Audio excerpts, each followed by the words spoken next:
le va? Bueno, todo tranquilo, muchas gracias por la invitación. Un gusto estar aquí con ustedes y con su audiencia. ¿Cómo evaluaría estos primeros días en esta nueva conformación del Parlamento? En realidad, esto recién está comenzando, recién estamos en los primeros diálogos y por ahora, bueno, estamos en la formación de lo que tiene que ver cómo va a ser el trabajo parlamentario, en la formación de las comisiones y ahora en un rato, a las 9 de la mañana, vamos a tener la primera reunión de la interpartidaria, que es la reunión con la vicepresidenta y esta coalición conservadora que nos empezó a gobernar a partir del 1 de marzo. Así que por ahora es lo que te puedo decir. De todas maneras, empieza a haber, por lo menos por parte de las organizaciones sociales, me consta también que a la interna del Frente Amplio y sobre todo algunos sectores políticos, el análisis de la ley de urgente consideración y sobre todo definir qué posición tomar, ¿no? Porque es una ley muy amplia, que es verdad, conocemos el borrador y no el proyecto definitivo, que seguramente lo conoceremos el próximo lunes, pero lo cierto es que ya por lo menos en algunos asuntos se puede ir avanzando. ¿Cuál va a ser el posicionamiento del Movimiento de Participación Popular y del Frente Amplio en torno a este proyecto? Mira, lo que te puedo decir, porque hay que actuar con responsabilidad. Por ahora este proyecto es un borrador. Lo que nos preocupa, lo que le preocupa al Frente Amplio, lo que nos preocupa a nosotros, el Movimiento de Participación Popular, la lista 609, es el cambio político de los usos y costumbres en nuestro país. El Frente Amplio durante 15 años gobernó el país, realizó profundas reformas estructurales y permitió que se dieran los debates en el Parlamento. El otro día Chaschetti nos hacía una presentación. Con este proyecto que está a la vista se modifican 50 leyes, que esas leyes llevaron un promedio de discusión en el Parlamento, cada una de ellas de 275 días. Es decir, se están modificando 50 leyes en menos de 90 días. Entonces a nosotros lo que nos preocupa es el cambio de los usos políticos nuevos. Es decir, dentro de 5 años va a venir un nuevo gobierno. ¿Y qué va a sacar una ley de urgente consideración de 2000 artículos? Eso no está bien. Bueno, pero la herramienta es legal. No, la herramienta no está por fuera de la Constitución. Perdón, no está la herramienta no es. No, como lo está proponiendo es ilegal. Es inconstitucional. ¿Existe el modelo urgente de consideración de la Constitución? Sí existe. Y ya se usó. Pero es cuando existen emergencias. Se usaron cuando existió, en el caso nuestro, cuando existía una emergencia. Cuando llegamos al 2005, había que crear un Ministerio de Desarrollo Social porque existía una pobreza escandalosa del 40%, existía una indigencia del 5%. ¿Había necesidad de crear el MIDE? Sí, existió, había. Pero este modelo así, de catalogar como urgente consideración cosas que no son de urgente consideración, eso es peligroso y es antidemocrático, porque en la democracia hay que respetar a las minorías, hay que permitir que se expresen, pero también hay algo muy importante que es que no haya un uso abusivo de las prerrogativas constitucionales. Y aquí existe un uso abusivo de una prerrogativa constitucional, que es la de urgente consideración. Pero porque hay temas de seguridad. ¿Van a recurrir? No, yo lo que te tengo que decir acá, ¿sabes lo que es? Es que por ahora yo no conozco el proyecto, entonces yo no te puedo decir sobre el fondo. Usted me está diciendo. Es inconstitucional. No, te lo estoy diciendo como profesional del derecho. Te está diciendo que es inconstitucional. Es inconstitucional. Y si usted. Lo dijo, ¿sabés quién lo dijo? Un catedrático de primer nivel la semana pasada, Cajarvilla. Yo le estoy haciendo otra pregunta. Usted es una persona de leyes. Está diciendo que es inconstitucional. Entonces, pero así, de cajón que le tengo que preguntar si lo va a recurrir. Porque si es inconstitucional. Ahí te tendría que entrar en otro debate, como es el recurso de inconstitucionalidad contra las leyes, que ahí me tenés que invitar por lo menos 2 horas aquí para charlar sobre ese tema. Es decir, ¿qué pasos vamos a seguir luego? No te lo puedo decir. Lo que nosotros nos proponemos como Frente Amplio es ser una oposición responsable y constructiva y nos proponemos defender los logros de estos 15 años de gobierno. Porque la sociedad ha cambiado. ¿Hay cosas para mejorar? Sí. ¿Hay cosas que están mal? Sí. Quizás que haya cosas. Hay un gobierno que legítimamente ganó las elecciones, que tiene mayorías y no tiene necesidad de hacer este avasallamiento del Poder Legislativo, de imponer una ley con 457 artículos, con los temas más diversos, que lo califica, que le da una calificación que no es correcta. Porque hoy la coalición que nos está gobernando podría disponerse a mandar un paquete de ley de seguridad pública, un paquete de ley, ustedes recién terminaron de hablar con la gente de la FUM, un paquete con los temas de educación, un paquete y permitir que el Parlamento se exprese, porque ellos tienen las mayorías y ellos pueden motorizar que esas leyes salgan y permitir que se reciba a todos los que se tienen que recibir, a todos los que tienen que opinar de la academia, porque tienen que opinar los maestros, tienen que opinar los trabajadores, hay temas muy diversos y hay temas que ya son ley ahí. el año pasado votamos la ley, la del chorizo casero, y ahí vuelve. ¿Es urgente cambiar toda la institucionalidad del Instituto Nacional de la Carne? Es urgente crear todas las estructuras. Es un gobierno que recién ingresa, que te habla de los ahorros y te crea un montón de burocracia nueva y te crea un montón de cargos. Bueno, ahí la gente va a ver si cumplió o no cumplió con sus anuncios. Después de 5 años votaremos y si no cumplieron con los anuncios de los ahorros y crearon más burocracia, me imagino que la gente lo va a castigar. Pero vos en ganadería creás por lo menos 2 o 3 institucionalidades nuevas. Bueno, ayer estuvo Beatriz Argimón, la vicepresidente, en Todas las Voces, conversando allí con el panel, y hablaba justamente de la resistencia que se está haciendo a algunas partes de la ley de urgente consideración, como es la educación. Escuchamos lo que decía Beatriz y luego le consultamos a Carrera al respecto. La educación, porque uno espera que precisamente ese ámbito donde todos tenemos que aportar tanto, porque tiene que ver con el mundo que van a tener que enfrentar las nuevas generaciones con mucho más rapidez de lo que eran nuestros tiempos. Me parece que es un momento de mucho aporte desde todos lados. Y ahí es donde sí adviertes un riesgo de que, hoy decía Robert Silva, están criticando una película que no vieron. Entonces eso hace pensar en que puede llegar a generarse como una escalada de conflictos. Le temes, por ejemplo, hoy hablábamos, ¿no?, de una democracia plena. Y en algún momento, en la campaña electoral, hubo voces que dijeron, miren que sí, hay resignación de derechos o entendemos que hay retroceso en los derechos, vamos a salir a la resistencia. ¿Viste el término ese que ahora se está ocupando? La verdad es increíble. Que se hable de resistencia en una democracia como la nuestra, la verdad, provoca un poquito de alarma, ¿no? Porque están dadas todas las garantías, tenemos un sistema democrático donde todos nos podemos expresar, pero de ahí la palabra resistencia resulta realmente, desde mi perspectiva, un poco alarmante. Y en ese marco... Y desubicada.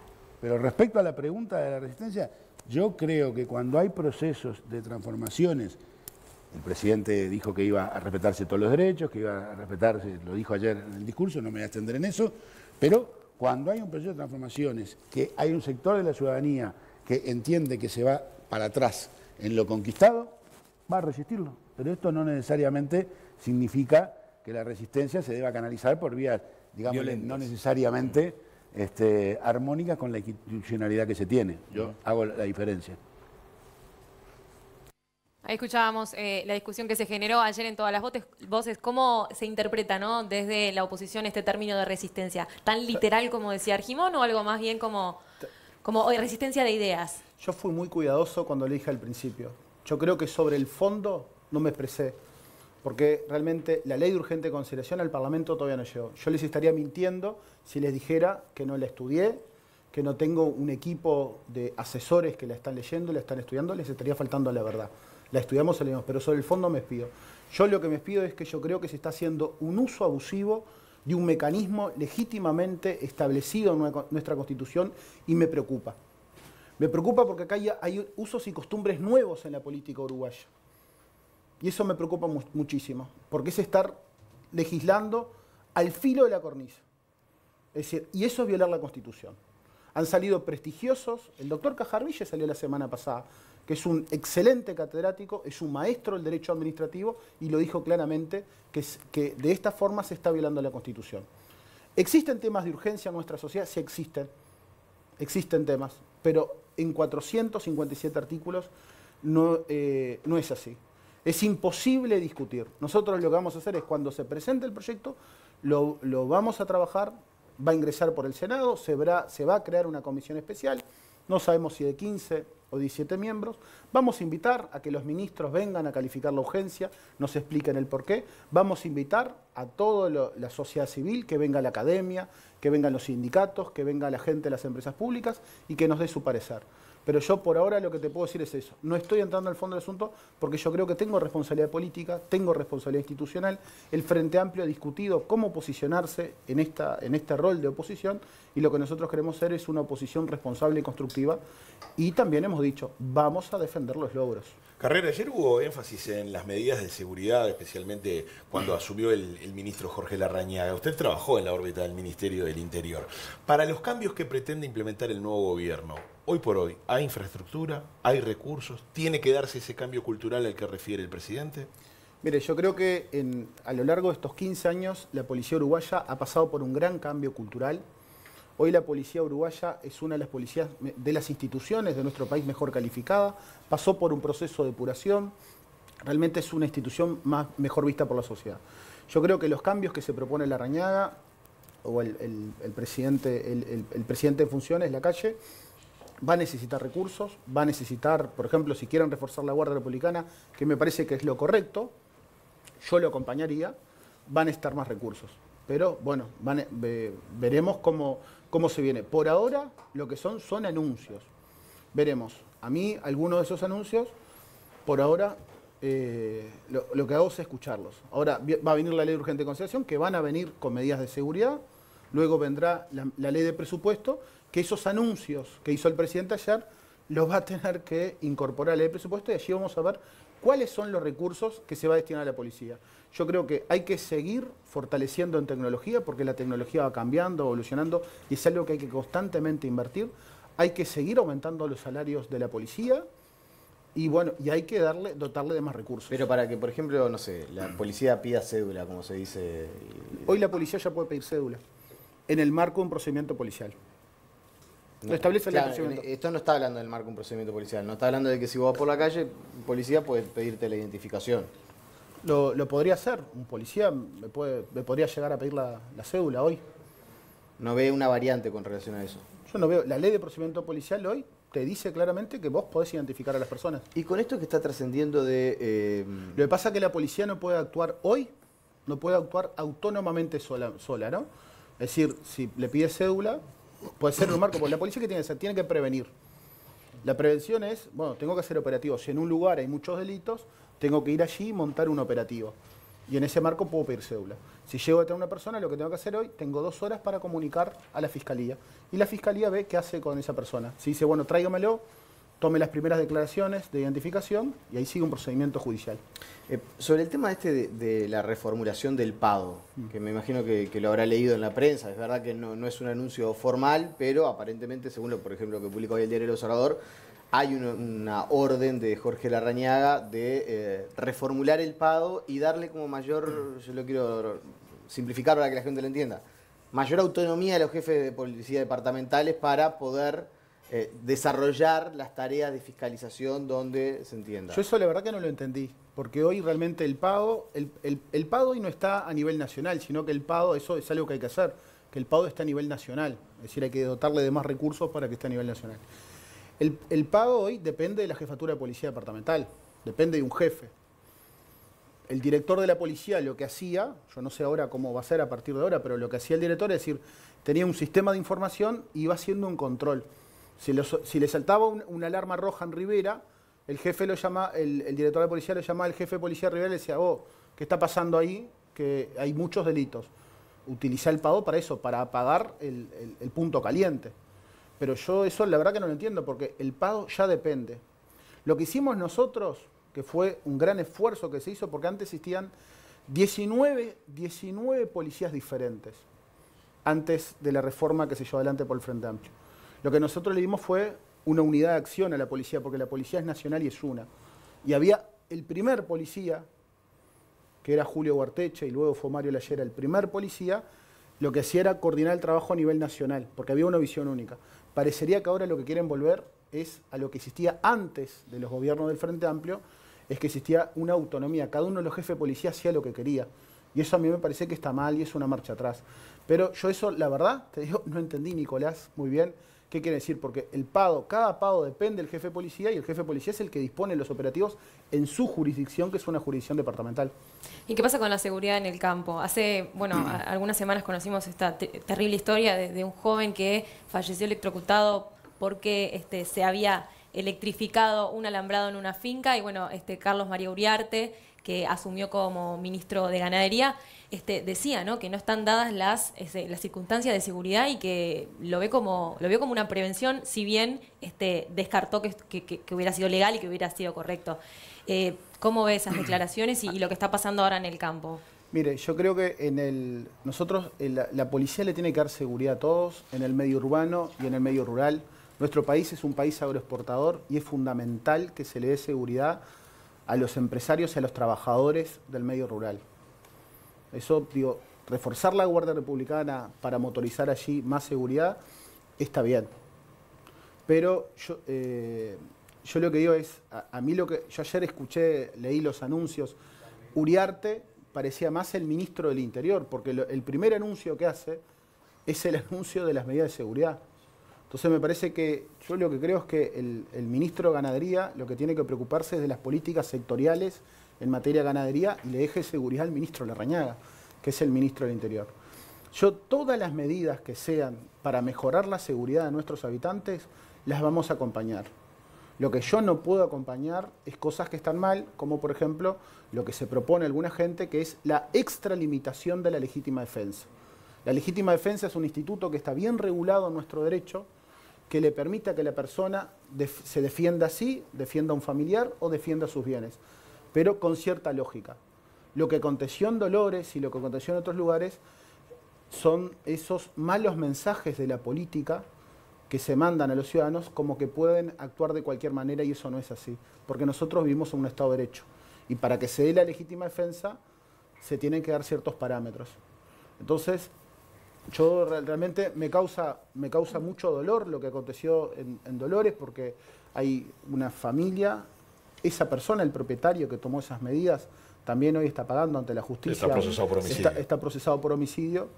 Pero yo lo que digo es, yo sé que hay problemas de seguridad y convivencia en nuestro país, pero que recurran, nosotros vivimos un Estado de Derecho, y que se recurra a las autoridades, que se recurra al sistema de justicia, que no tomemos la justicia por mano propia, porque cuando arrancamos eso empieza una escalada que luego no sabemos dónde vamos a terminar. Carrera, usted entre muchos otros políticos es muy activo en la red social Twitter, donde comenta temas de actualidad, y hace poco comentó algo referido a la situación del ministro de Educación, Pablo da Silveira, y su pareja vinculada a un caso de lavado. Usted dijo que la vicepresidenta, que recién veíamos en imágenes en todas las voces, manejaba una disparidad de criterios. Quizá fue muy dura, por ejemplo, en casos como el del intendente Moreira, y en este caso no, o al menos eso se desprendía del tuit. Ahora, ¿no son situaciones distintas cuando hay un implicado directo como puede ser Moreira, y en este caso cuando se trata de la pareja de un ministro? Yo en primer lugar, yo no le atribuyo al ministro da Silveira, no le atribuyo la responsabilidad por su pareja, eso que claro, pero yo creo realmente que esta señora es una militante del Partido Nacional, la pareja de da Silveira. Yo creo que acá lo que hay que tener claro, que es algo que yo quiero proponer, que yo no lo veo en la ley de urgente consideración, y es un tema muy grave. Es decir, el lavado de activos es un delito que debe ser penado con muchísima severidad. Y eso no lo veo. El lavado de activos, es decir, la persona que comete ese delito utiliza toda su inteligencia, toda su formación, es consciente de la acción y de la voluntad de cometer ese delito. Entonces yo creo que hay que castigarlo con mayor severidad. Y yo creo que nosotros, el sistema político, nosotros tenemos que denunciar claramente esas situaciones de corrupción pública nacional e internacional, porque en el caso de Odebrecht, acá lo grave de lo que pasó con Odebrecht es nuestro sistema político no estuvo involucrado. Es el único caso del sistema político de Uruguay que no estuvo involucrado en ese sistema de corrupción latinoamericano. Nosotros fuimos la excepción. Pero sí se utilizaron personas, estudios jurídicos, estudios contables. Y siempre cuando hablamos de Odebrecht en Uruguay está vinculado a alguien del Partido Nacional. El doctor Pablo Correa, uno que fue denunciante en el caso ACAP, fue citado por el tema, la pareja de da Silveira, estudios jurídicos de Posadas y otros estudios. Entonces yo lo que creo es que esas son las cosas que nos tienen que preocupar, tenemos que penar con mayor severidad. Yo eso no lo veo en la ley de urgente consideración, eso sería una buena medida, porque realmente una cosa es... Correa finalmente no fue procesado, ¿no? No, pero no fue procesado, pero se utilizan un montón de artilugios. Usted el sabe, artilugio que se está utilizando bien, hoy, el caso de esta contadora... Confiamos en la justicia, Correa fue denunciado, pero a no nivel fue internacional. culpado. Sí, no, bueno, pero acá en el caso de la pareja de 6 meses de da Silveira, veremos el destino que corre, veremos si es procesada. no, por ahora está requerida. Sí, por ahora está requerida. Y, No y es bueno, culpable todavía. Digo. sin lugar a dudas, no es culpable, pero hace años que se viene una investigación El que le único apuntan que- a ella. que Y fue uno de los Fue artilugios... Betingo Sanguinetti, el único que fue procesado. Betingo Sanguinetti, muchas gracias porque no me acordaba de, No, de fue el, Betingo es que Sanguinetti. fue el único que en realidad estuvo preso en Andorra. Te agradezco eso porque es cierto también. Pero en el caso ahora que se está utilizando existió una citación o se envió en su momento un exhorto de la justicia de Suiza para investigar esta persona y bueno, no se hizo lugar ese exhorto. Y por eso se utiliza. Yo espero que la extradición, es decir, que se le dé la extradición, que vaya a Panamá y que allá se dirima el juicio. Eso espero. A mí lo que me preocupa es que a mí me parece que, lo que decías tú, es decir, nosotros tenemos que condenar todas esas situaciones. A nosotros los blancos muchas veces critican y critican, pero cuando van para adentro y miran hacia adentro suyo, tenemos el caso de Caram, que es vergonzoso como administra Artigas, que tiene toda su familia allí. Estas denuncias que hoy se están investigando en la Fiscalía, no pasa nada. Bascú, el de Soriano, que utilizó el poder público para comprar, es decir, para beneficiarse a sí mismo. El caso Moreira es vergonzoso, porque la defensa de Moreira utilizó que era un tema de la vida privada. Para mí los temas de la vida privada no. Acá el tema es que en Moreira utilizó el poder público para beneficiarse a sí y para beneficiar su colectividad política. Y todavía pidió, tuvo excesos haciendo solicitudes a esa mujer que no debía. Entonces, y después vemos otros casos, Peña en La Valleja, o el propio Antía Maldonado. Entonces, si vamos a la vara, que se le mire la misma vara con todos. A eso me quería referir cuando saqué ese tuit. Que la vara se le aplique igual a todos. Senador Charles Carrera, muchísimas gracias por estos minutos de charla aquí en Buen Día Uruguay. Seguiremos conversando desde ya. Bueno, muchas gracias a ustedes. Un placer.